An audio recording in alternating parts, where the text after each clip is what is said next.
Oke, kita lanjutkan ya. Untuk asesmen yang berikutnya ini Q&A atau pertanyaan.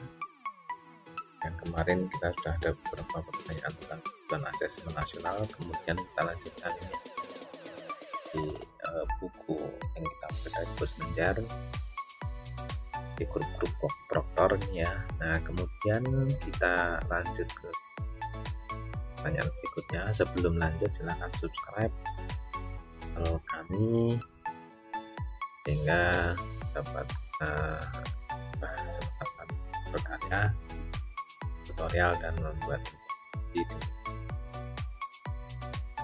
Bagi yang sudah subscribe, terima kasih. Mudah-mudahan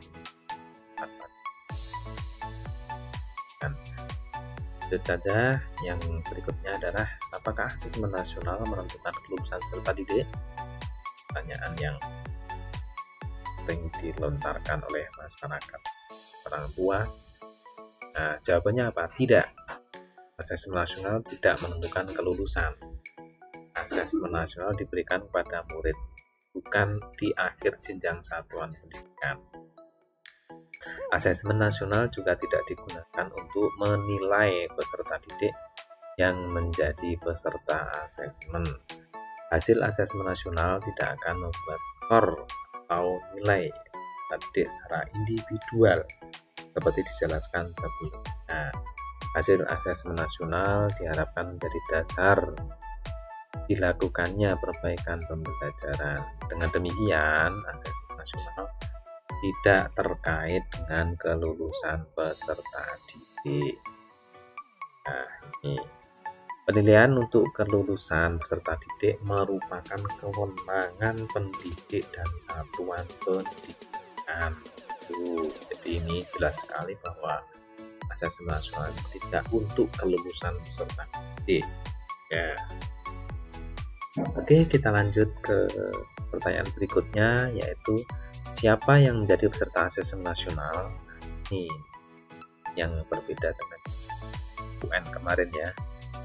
Jawabnya adalah asesmen nasional akan diikuti oleh seluruh satuan pendidikan tingkat dasar dan menengah di Indonesia, serta program kesetaraan yang dikelola oleh PKBM. Di tiap satuan pendidikan, asesmen nasional akan diikuti oleh sebagian peserta didik kelas 5, 8, dan 11 yang dipilih secara acak oleh pemerintah.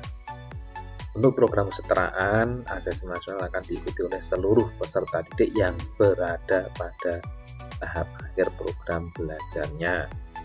Selain peserta didik, asesmen nasional juga akan diikuti oleh guru dan kepala sekolah di setiap satuan pendidikan.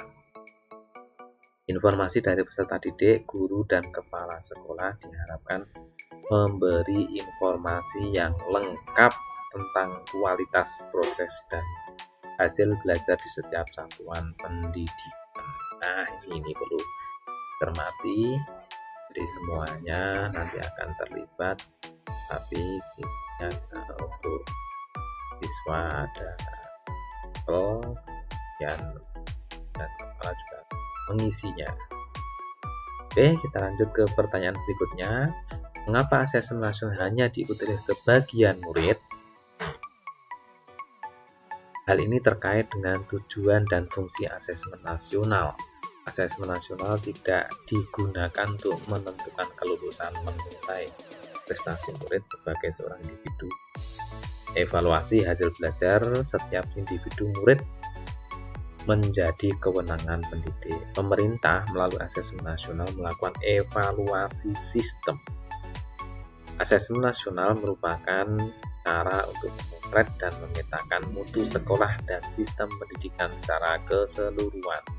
Karena itu, tidak semua murid perlu menjadi peserta dalam asesmen nasional. Yang diperlukan adalah informasi dari sampel yang mewakili populasi murid di setiap sekolah pada jenjang kelas yang menjadi target dari asesmen nasional. Nah, demikian. Jadi perlu di garis bawah betul nih ya.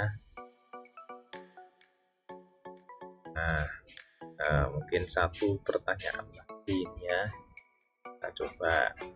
Dan berikutnya apa nih? Mengapa yang menjadi sampel adalah murid kelas 5, 8, dan 11? Nah, kelas 5 itu SD atau MI, kelas 8 itu kelas tengah dari SMP atau MTS, yang kelas 11 adalah SMA. Nah, jawabnya adalah hasil asesmen nasional diharapkan menjadi dasar dilakukannya perbaikan pembelajaran. Pemilihan jenjang kelas 5, 8, dan 11 dimaksudkan agar murid yang menjadi peserta asesmen nasional dapat merasakan perbaikan pembelajaran ketika mereka masih berada di sekolah tersebut. Selain itu, asesmen nasional juga digunakan untuk memotret dampak dari proses pembelajaran di setiap satuan pendidikan. Murid kelas 5, 8, dan 11 telah mengalami proses pembelajaran di sekolahnya, sehingga sekolah dapat dikatakan telah berkontribusi pada hasil belajar yang diukur dalam asesmen nasional. Nah, oke ya. Oke, saya kira cukup dulu. Ini nanti pertanyaan berikutnya kita lanjutkan ke video berikutnya, yaitu asesmen nasional menggantikan UN. Nah, ini ya. Ya, silahkan subscribe dan like, share jika video ini bermanfaat, dan berikan komentar yang baik di kolom komentar. Terima kasih. Assalamualaikum warahmatullahi wabarakatuh.